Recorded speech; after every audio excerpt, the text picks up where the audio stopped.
Good evening, viewers and listeners of Concerned Citizens Media. Thank you again for joining me. I always appreciate your presence.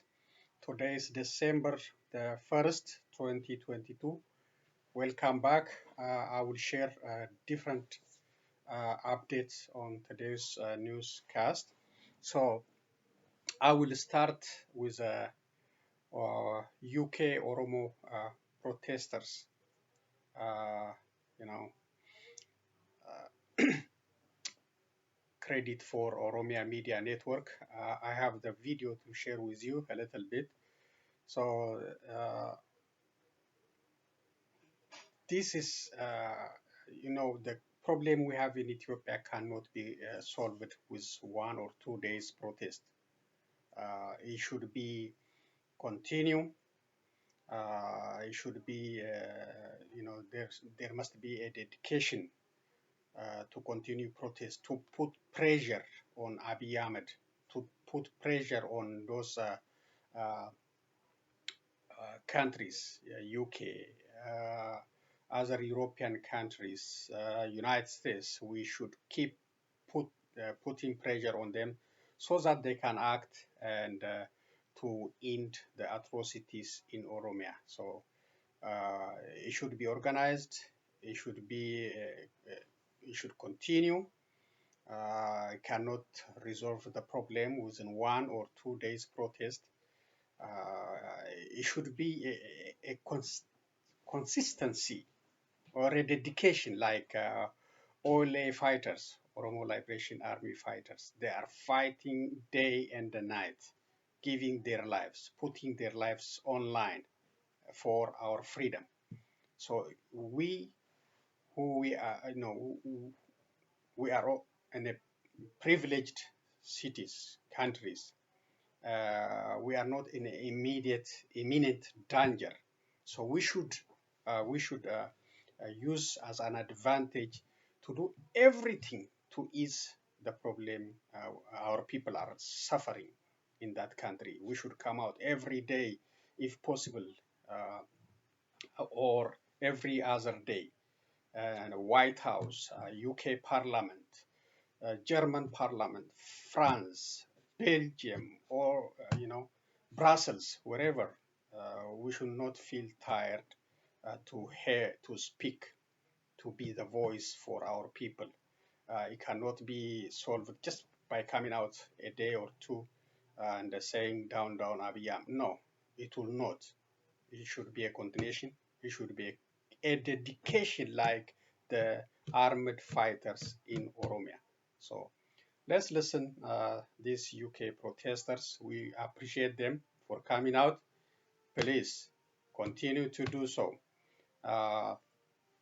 Not only in UK and other parts of European countries and the United States, especially on the upcoming US African Summit, which starts December 13, from December 13 to 15. We don't know who's coming.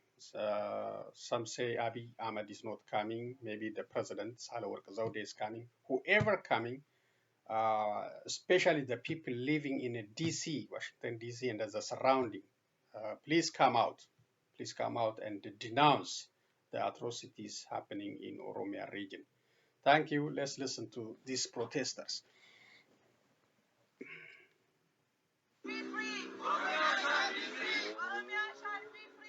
Oromia shall be free. Okay. Stop.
Yes. UK government stop supporting the terrorist regime in Ethiopia. I'm not sure if UK is supporting the terrorist regime. I don't know. They may have some information. I don't know. They are from UK, but I don't know.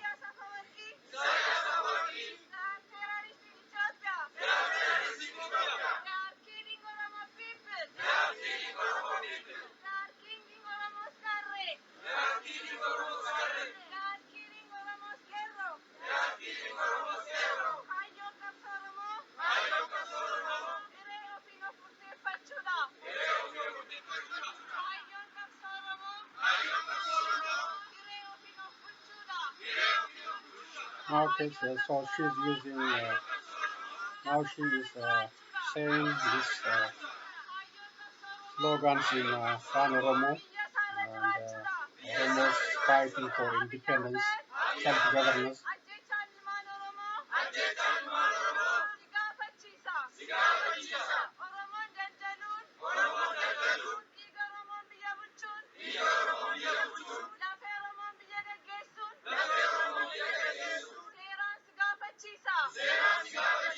Okay, she was asked if she's saying, you know,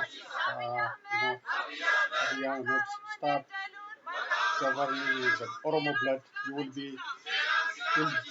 be brought to justice, as is so they are doing in Afan Oromo and in English, which is good. Abiy Ahmed must go.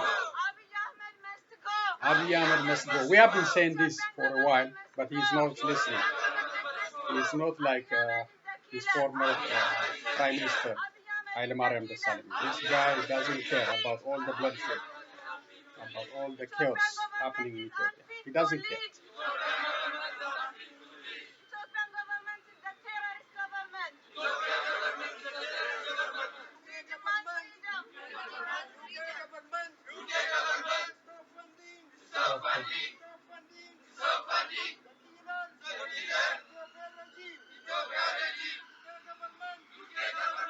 This should be verified. I don't know if UK or the United States is giving money for Abiy Ahmed. I'm not sure, but they are saying it. Maybe they have some intelligence. I don't.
Okay, so this video is about 26 minutes. If you want, you can check OMN and watch it.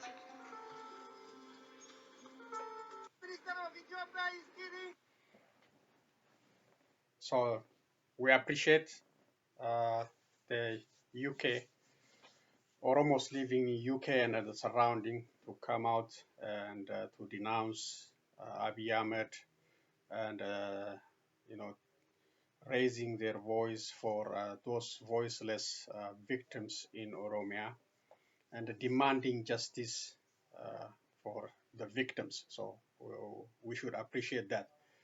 And they should also, next round, whether in UK or Germany, France or USA, we should target those who are supplying drones and other military hardware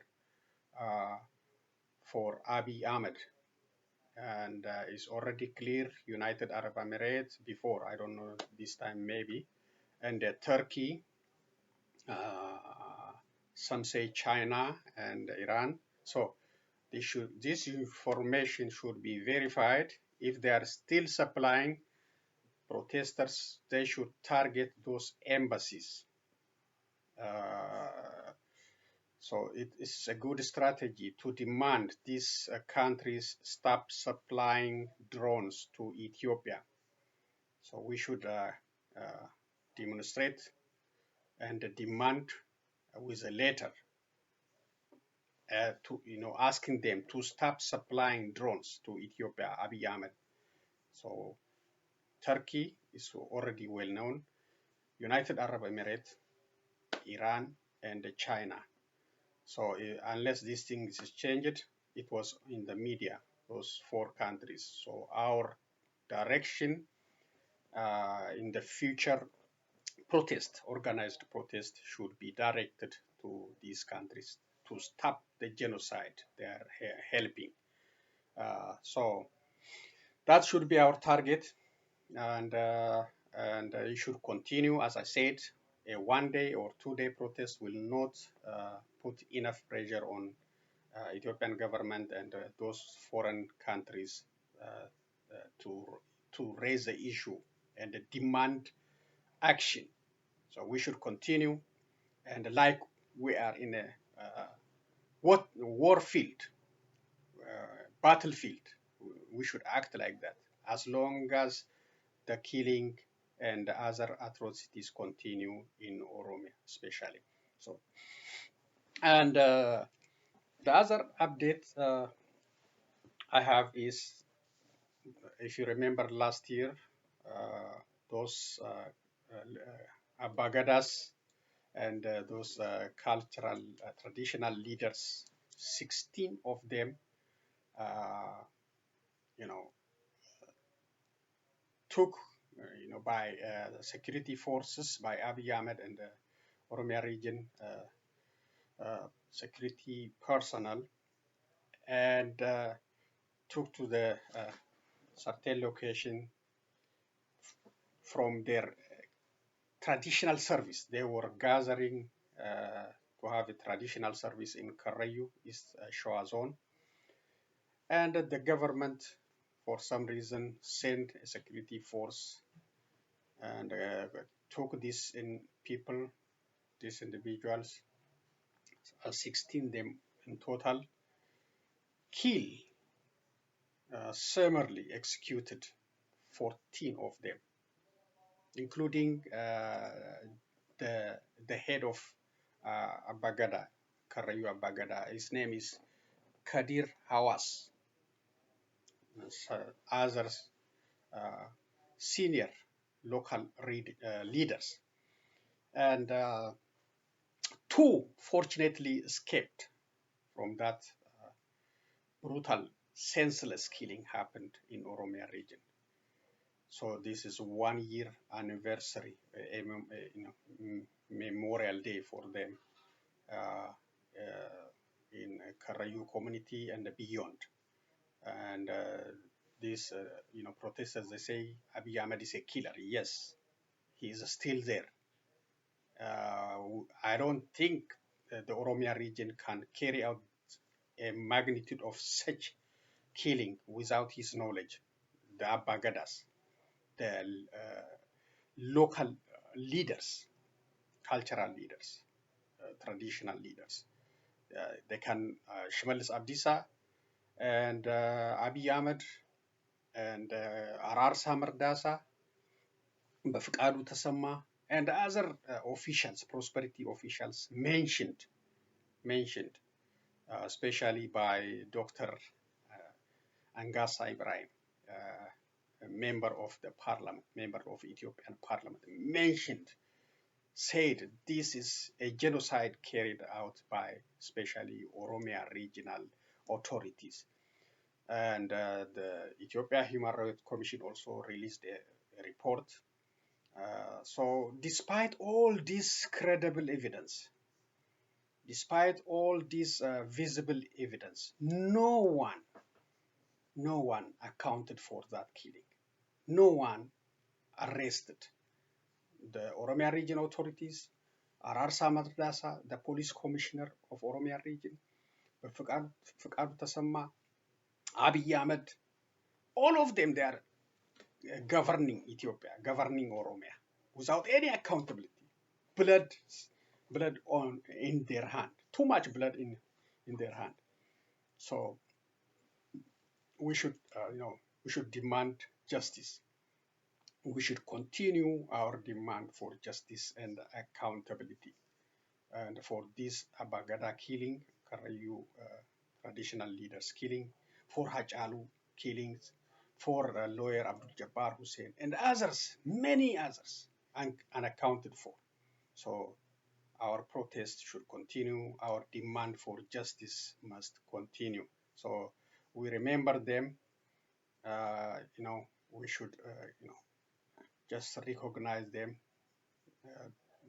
They are brutally killed, taken from us by Prosperity Party officials in Oromia and the federal government. So what we can say, we just keep saying, rest in peace for now, because we don't have the system to make those people accountable at this time. But we will never forget these people. We will never forget the brutal, summarily execution of these individuals. I hope one day the victim's family will get justice, especially hopefully when Oromia is liberated, when Oromia get its freedom from this brutality. So that's said, and we continue with UN briefing a little bit about Ethiopia. Then I will have some updates on World Cup Qatar 2022. Let's listen about UN briefing. All right. Well, as mentioned, as soon as we're done here, you will be joined by Ambassador Ruchir Kamboj, the permanent representative of India, who will brief you on the program of work, given she's assuming today the presidency of the Security Council. The Secretary General is just now leaving Addis Ababa, where earlier today he was in the Ethiopian capital for the 6th African Union UN Annual Conference. During the conference, co-chaired by himself and the chairperson of the African Union Commission, Musa Faki Mahamat, the participants discussed progress on the implementation of cooperation frameworks between the AU and the UN. In his remarks to your colleagues in Addis at the conclusion of the conference, the Secretary General reiterated the importance of the partnership between the United Nations and the African Union, but he added we need to supercharge development and place Africa's future at the heart of the solutions that our world needs. The Secretary General called for a new partnership for prosperity and development on the continent, but also for more support to address the climate crisis. Turning to the issue of peace, the Secretary General said that from the Sahel to the Great Lakes in Ethiopia, deep-rooted conflicts continue to challenge us. The UN, he said, will continue to work alongside the African Union to deliver peace, prosperity, and climate justice that the people of the African continent deserve. Earlier in the day, the Secretary General had meeting with Prime Minister of Ethiopia, Abiy Ahmed, and he was also joined by Mr. Mahamat. In that meeting, you will see that we issued a readout, and the Secretary General also met with the federal president of Ethiopia. And as I mentioned, he's now on his way back to New York, where he will arrive at the crack of dawn tomorrow. Humanitarian update on Ethiopia.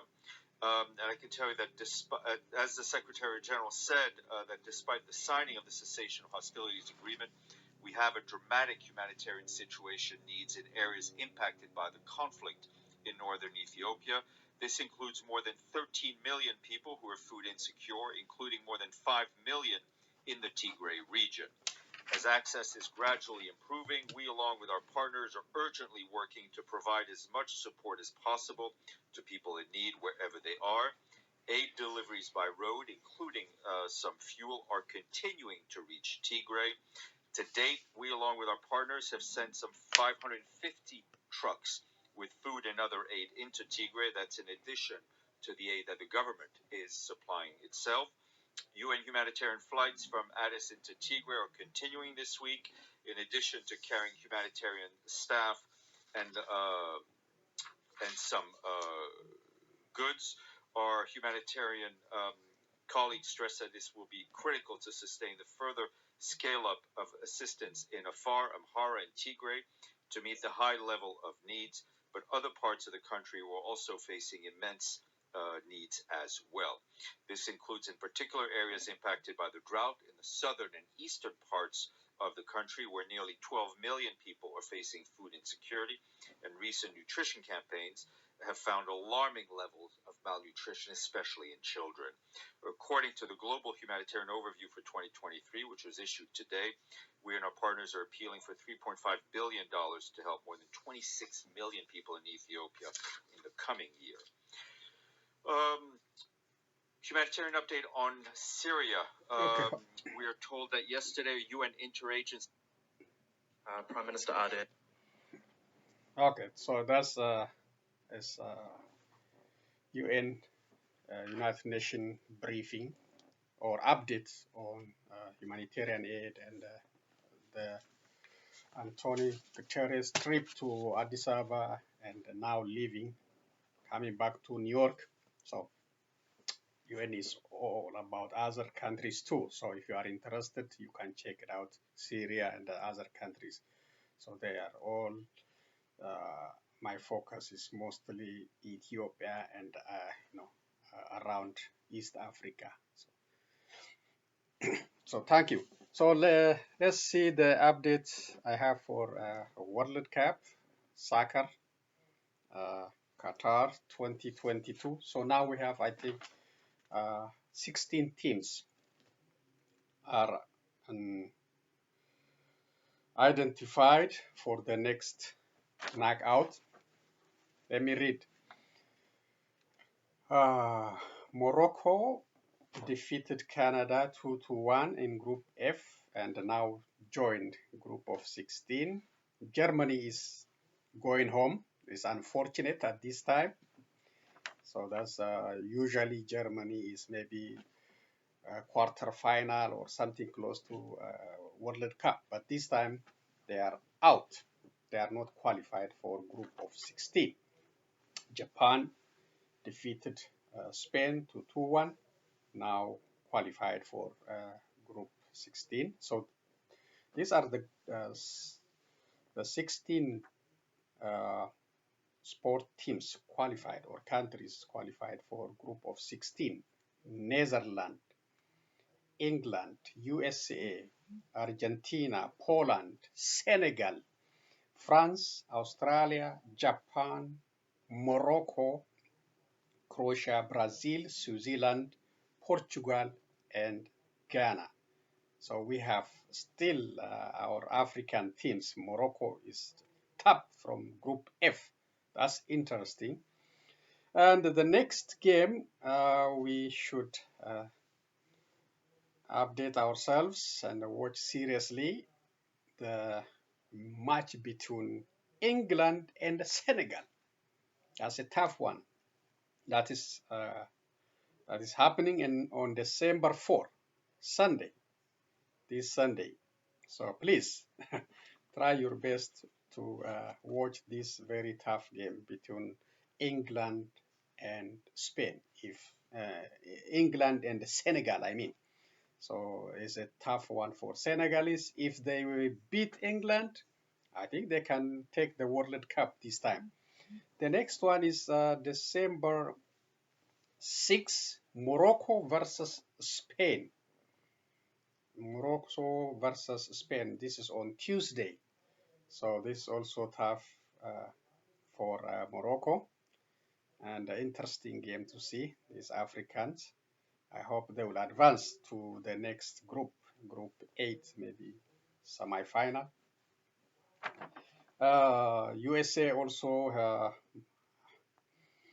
having a match with Netherlands, Argentina versus Australia, Japan versus Croatia. So very busy day from 4 to December 6. So these are the updates I have for World Cup. And please watch Senegal versus England, and Morocco versus Spain. It's a very tough. And pray for them. Pray for African teams. Pray for our Senegalese, Moroccos, and Ghanaians. The other one, I have the update from Ethiopia. Federal Democratic Republic of Ethiopia Government Communication Service. They send out this letter to update us on current Ethio-Tigray peace deal or situation. Let me read what it says. The Technical Planning Joint Committee, which is expected to outline the detailed plan for the disarmament of Tigray combatant, has convened in Shire town.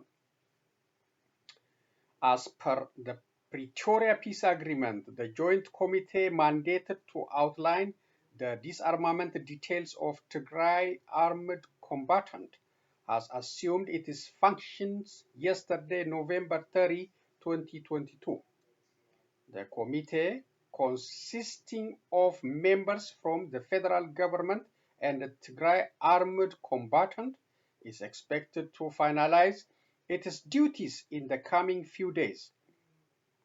The committee's detailed plan is envisaged to address the issues of disarmament and other related matters. It is to be recalled that the planning has been delayed due to technical factors. What are these technical factors? We don't know. So this government press statement didn't say anything. It didn't say anything about Eritrean forces. Eritrean forces, whether they withdraw or not. So far, we don't have any confirmation about Eritrean forces getting out of Tigray. So still they are occupying Tigray region and committing atrocities. Let me see. Let me read this. The joint meeting comes amid increasing concern about the continued atrocities being committed by Eritrean forces in the areas they continued occupying in Tigray region. Citing a report by the Tigray government's Emergency Coordinating Center and seen by its staff, Bloomberg reported on Wednesday, 30 November, that Eritrean forces killed 111 people between November 17 and November 23rd. The regional authority also reported that 103 people had been severely injured in areas still controlled by Eritrea, while 241 houses were destroyed. More than 100 camps for people displaced by the ongoing fighting were operating in the vicinity of the city of Adigrat alone, it said. So I don't know why the Ethiopian government is not calling upon Eritreans officially to withdraw. I don't know. What they're scared of. If they say officially, that will open for international community to demand to do something against Eritreans. But still, Ethiopia is doing a cover-up. Their target is to dismantle the Tigrayan forces and expose them to Amara militia, Fano militia, and to those federal forces. They are not friendly to Tigrayans, no. They didn't show friendly actions. They have been part of the problem. So, but now they agreed and they made agreements because they don't have the better choice. So they are maybe ready to disarm. I don't know. We'll see.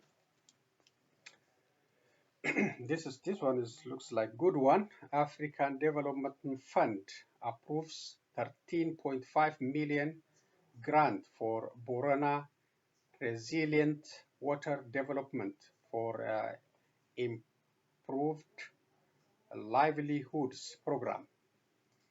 The Board of Directors of the African Development Fund has approved a 13.95 million grant to the government of Ethiopia to implement the first phase of livelihood improvement project for pastoral communities in Ethiopia's dry lands.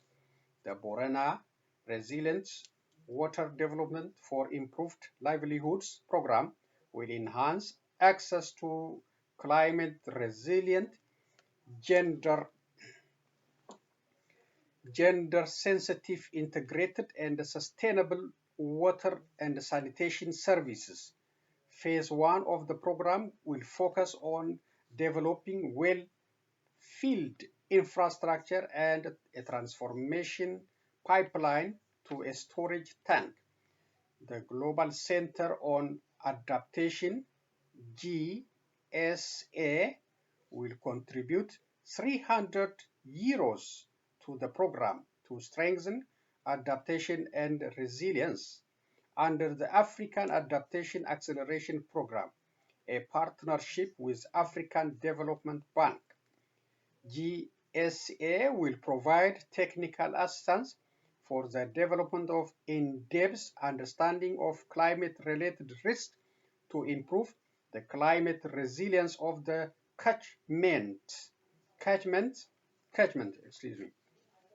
It will also design a strategy and approach to involve local communities and carry out a gender, climate, vulnerability, and resilience assessment as an integral part of climate adaptation.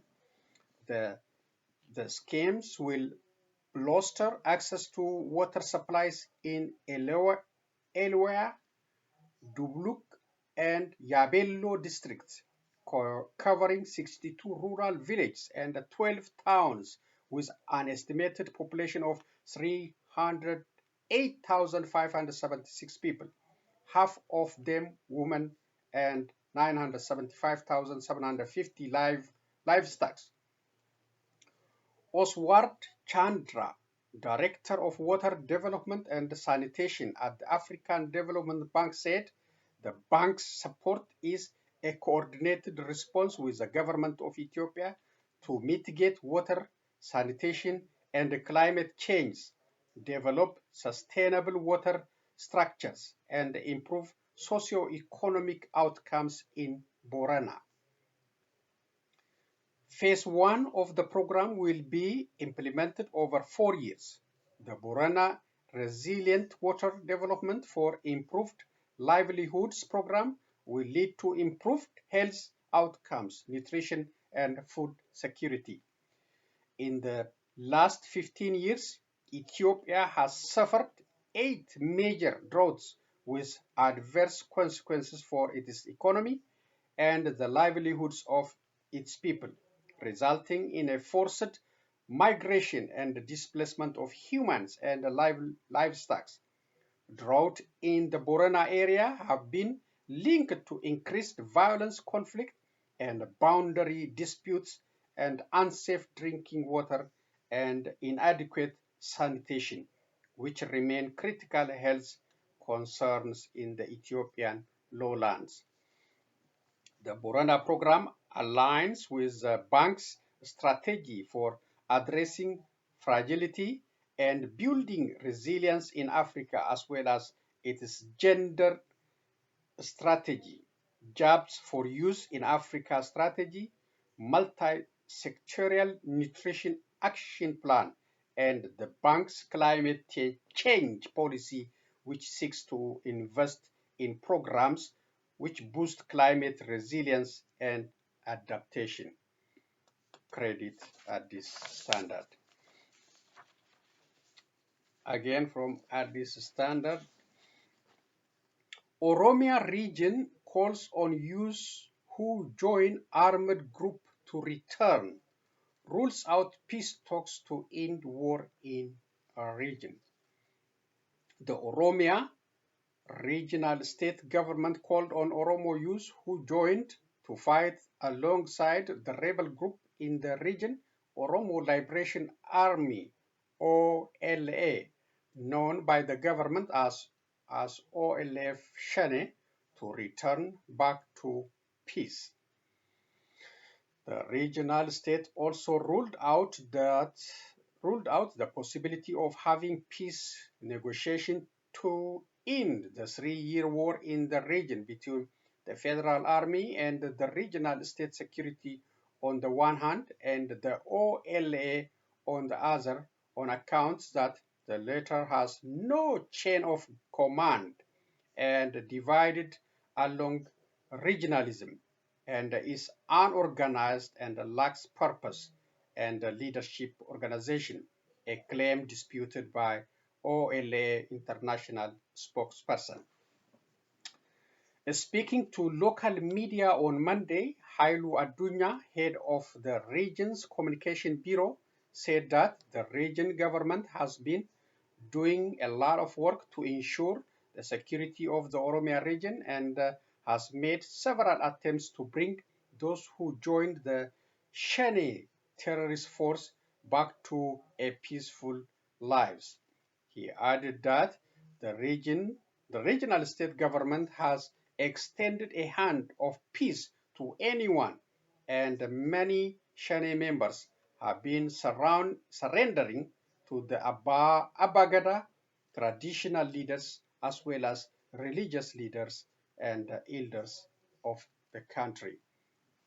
This is just for purely propaganda purpose. We didn't see OLA leaders or members surrendering to OPDO or Oromo Prosperity Party. In the contrary, government forces and Oromia Region Special Forces joining the OLA. That's why we see on social media. Asked if the region considers to sit for peace talks with the rebels, however, Hailu dismissed the notion and vowed that the regional government will continue taking law enforcement action against the rebels who he accused of disrupting the country by committing atrocities and other forms of destructive acts. There is no condition to have talks with such kind of bandits, he said. Regardless, the regional government has been working to make the youth who mistakenly joined the Shane forces to surrender by involving the Gada leaders, elders, and the community, and will continue to do so, Hailu said, adding that the region will keep its arms stretched for peace for the members of the armed groups to surrender peacefully. To that end, he urged communities to work together with the regional government and its security forces in their respective neighborhoods. In the meantime, however, the regional state government will keep taking military measures against the rebels to ensure the peace and the security of civilians. These are just nice talks, no peace and security for civilians. Everything happening in the contrary.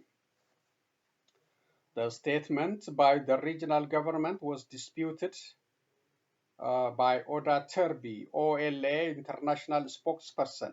Oda Turbi told the Voice of America Amharic service that the OLA has an organized structure and a leadership, but because the government does not want to end the conflict with peace talks, it has created a new propaganda of discrediting the armed group. According to Oda Turbi, after the government has negotiated with the Tigray People's Liberation Front, TPLF, which was designated as a terrorist organization along with OLA, it has run out of reason to not do the same with OLA and has resorted into creating new reasons not to sit with OLA in the face of increasing international pressure to find peaceful means to the conflict in Oromia. Our struggle will continue until the question of Oromo people gets answered, he said.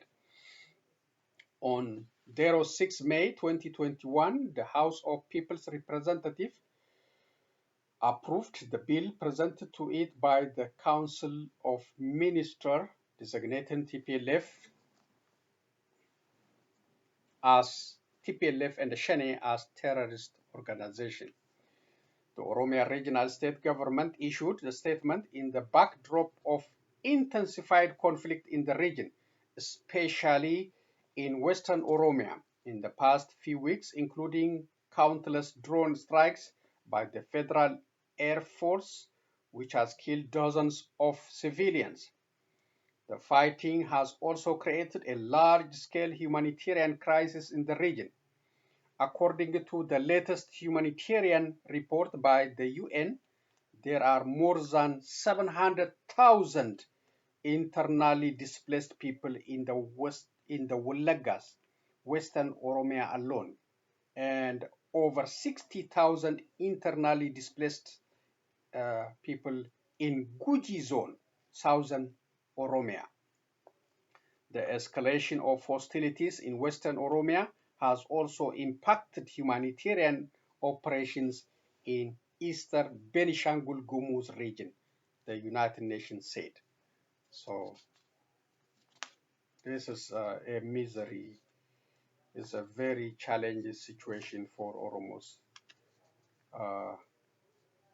700,000 internally displaced just in Wolaga zone alone, and 60,000 in Guji zone. This trend continues as long as Abiy Ahmed and Oromia Prosperity Party in power. No solution, no peace talk. They don't want. They are greedy of power sharing. They don't want to share power. They don't want to share power. And they don't want to be accounted for. They will be accounted for one day for what they did on Oromos. So this is from OLA press release. Let me read quickly.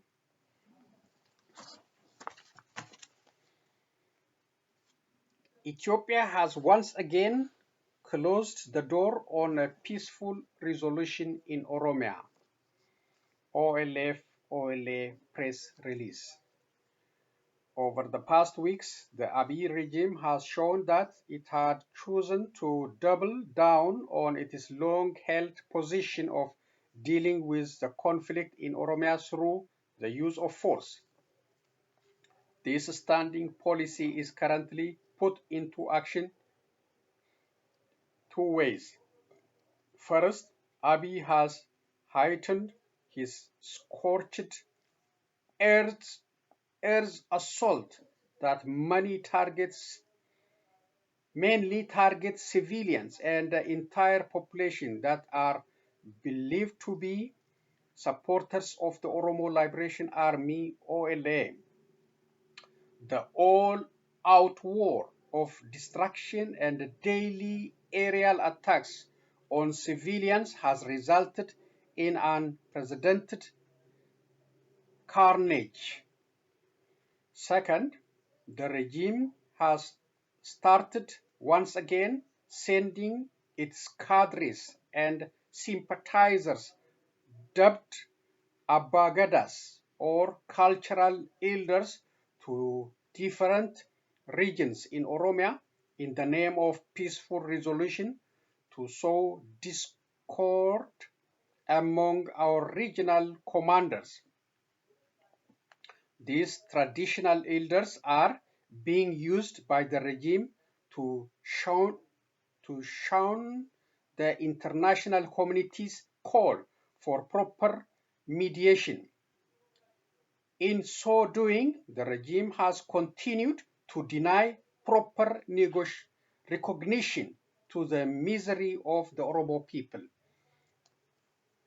A good number of Ethiopian observers attributed the regime's failure to fittingly acknowledge the conflict in Oromia to its confidence that it can contain the OLA by force. This couldn't be further from the truth. The government's gratuitous caginess to admit the carnage in Oromia, not only for what it is today, but also what it could grow into if the current trend continues, has little to do, if anything, with the regime's ability to arrest the conflict by force. Over the past few years, the 4 kilo has done everything in its power to neutralize the OLA, and it knows full well that it has failed, and repeatedly so. The denial of acknowledgement and the proper resolution to the suffering in Oromia flows mainly from Oromia's unmatched role in determining the regime's ability to hold on to Kilo. Oromia being the major source of political and economic power of the Ethiopia state, Abiy perceives any negotiated concession in Oromia as the loss of everything, or at the very least as a beginning to his end. The Ethiopian government is not ready for any form of a negotiated settlement. It bears reminding that conflicts of far less intensity have been given far more attention elsewhere in Africa and beyond. The OLA's repeated calls for proper resolution to the conflict remains unheeded by Ethiopia, precisely because of Oromia's unraveled role in shouldering the Ethiopia state, and the consequent fear that concession to the OLA might fundamentally disturb the current power dynamics.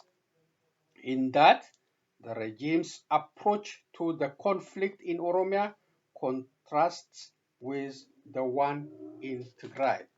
Yeah, that's true. Their fear of that. Losing Oromia means losing all the power, economic power, political power. Let's continue. As a result, in a parallel with the ongoing military assault against the Oromo nation, the regime is instigating what should be described as an ethnic bloodbath between Amara and Oromo communities by reassigning Amara special forces and the Fano militia to Horro Guduru areas of northwestern Oromia. The plan is to divert the vertical political conflict between the OLA and the regime by creating a horizontal communal violence of a purely ethnic nature. We have reasons to believe that such horizontal conflicts are planned in other parts of Oromia as well. The OLA has so far carefully avoided escalating this communal violence uttered in Kilo. So they are trying to create a conflict, a major blood bath between Amara and Oromo communities by bringing those highly armed Fano militia and Amara militia. If the past 4 years are any guide, military campaign in Oromia have failed, and have failed miserably. Mediation through the regime's cadres, whatever elderly title they carry for the day, will not work either. until a measure of trust is established to begin proper negotiations. All mediation ought to be through international sanctioned neutral third state action.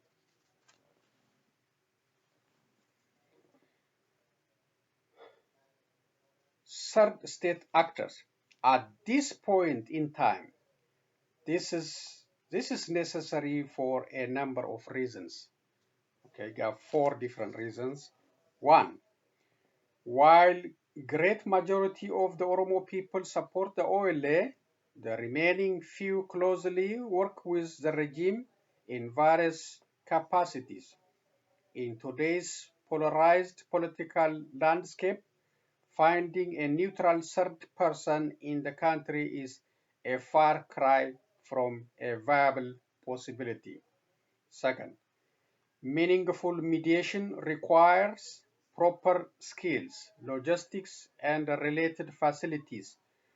Commanders and negotiators should be moved in and out of conflict zones. The necessary security guarantees and the logistics can only be sourced internationally. 3. To be effective, the process of mediation should be formalized and observed by neutral third states. Anything less will be a repeat of the failed Asmara agreement between the OLF and the Abiy regime. 4. Only international actors can be guarantors for the enforcement of mediation agreements. This is a singularly crucial piece of the puzzle. Even internationally, only a few actors can guarantee implementation. To the prospect of peaceful resolution in Oromia, OLF OLA High Command, November 29, 2022. So that is a press statement from OLF OLA on resolving the serious bloody conflict in Oromia. The Abiy Ahmed is sending the cadres and bribing them with money and other items so that they will not fight for OLA and for Oromo people. But that doesn't work. It might work for some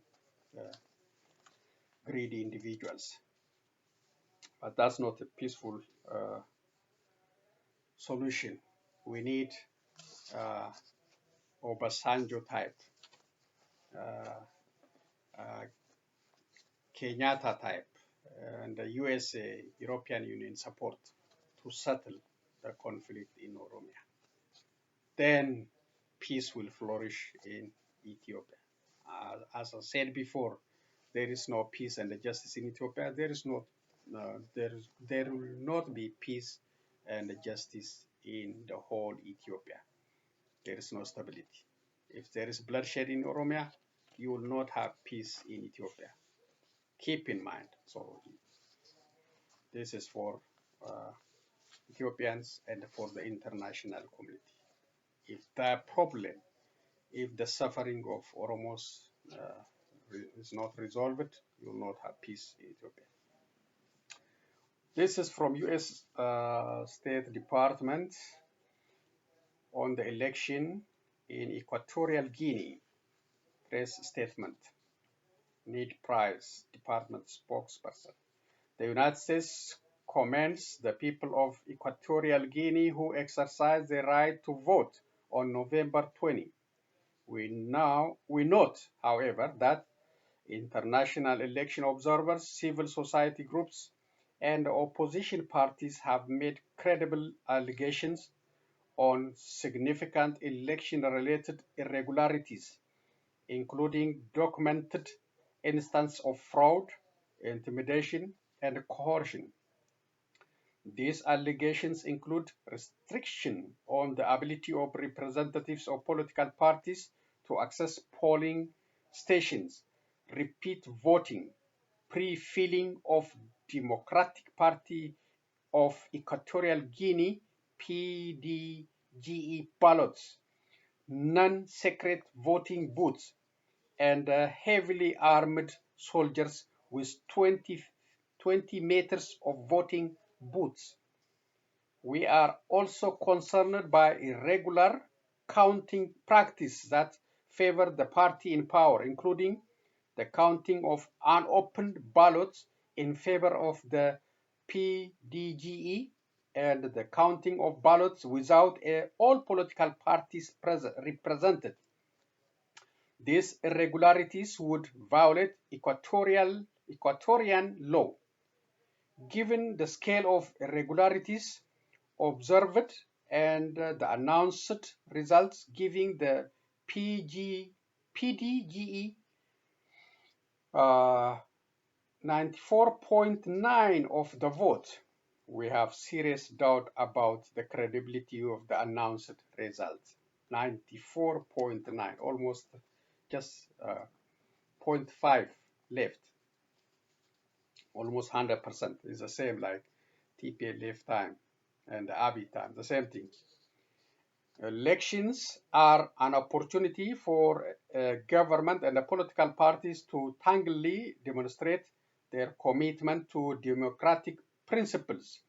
We urge Equatorian authorities to work with all stakeholders, including the full spectrum of political organizations and the non-partisan civil society organizations, to fully address these credible allegations of voter fraud and to take steps to permit the expression of diverse political perspectives. U.S. State Department.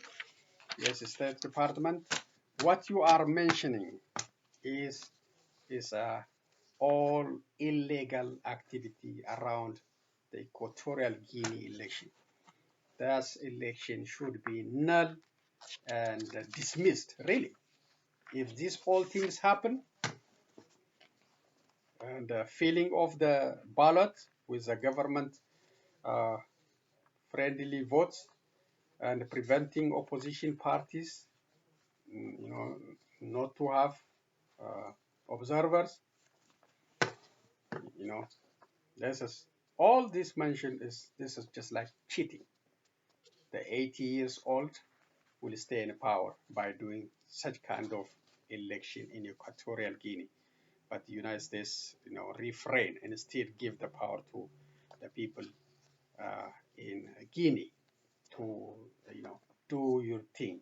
These things are illegal. I know all these allegations are illegal. It should be nulled, but it's up to you.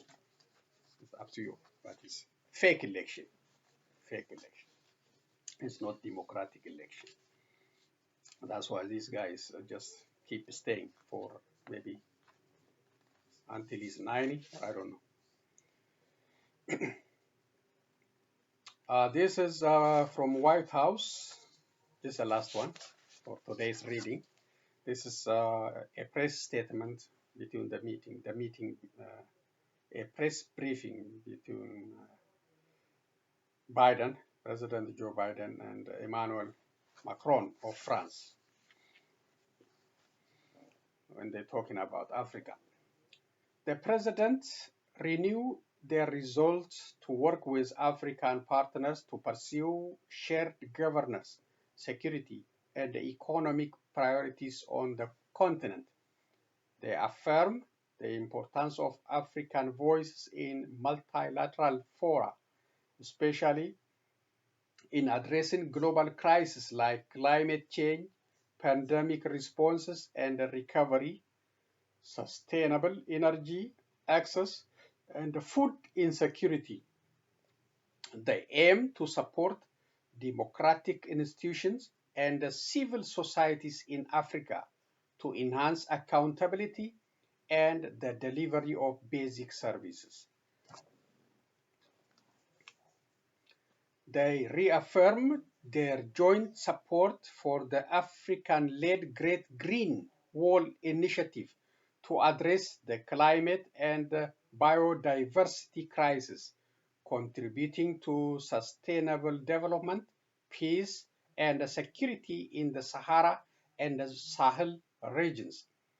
Fighting disinformation and terrorism remain joint priorities of France and the United States on the continent. France and the United States intends to continue to work closely with the African Union and African regional organizations to address the continent's challenge and seize opportunities to increase trade and investment. So that is taken from White House briefing held by President Biden and France President Emmanuel Macron. So they're talking about Africa and all good things, investment with Africa, dealing with all terrorism and other security issues. So that's a good thing. So thank you for sharing again your time with me. I have a couple of short videos, then I will end today's presentation. Let's listen. Joey Dwyer from News Talk ZB here. Yeah, a lot of people will be wondering, are you two meeting just because, you're similar in age and, got a lot of, common stuff there, when you got into politics and stuff? Or can Kiwis actually expect to see more deals between our two countries down the line? Because my first question is, I wonder whether or not anyone ever asked Barack Obama and John Key if they met because they were of similar age. We, of course, have a higher proportion of men in politics. It's reality. Because two women meet, it's not simply because of their gender. Yeah, we are meeting because we are prime ministers, of course. But as Jacinda said, we have a business delegation with us. We have a lot of things in common, but also a lot of things where we can do much more together. Okay, I think one more, the last one.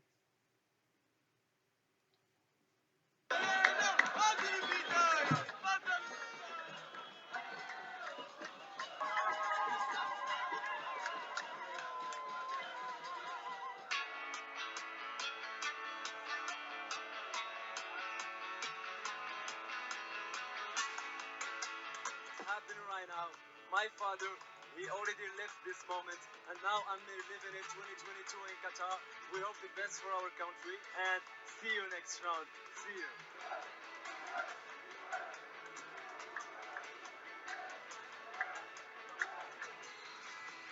That's a celebration for Morocco's victory. We didn't qualify next round, so today it's like a job of life. Everyone in Morocco is yeah, thank you. Okay, everyone in Morocco is too happy. Thank you. I feel that football is like something which is holy for us, so everyone is happy. I cannot describe my feeling right now. They have been trying so hard for too many years to be in this position right now. Moroccan everywhere, you can see Moroccan. We are so proud with our national team, also because it's the first Arab team to be in this position.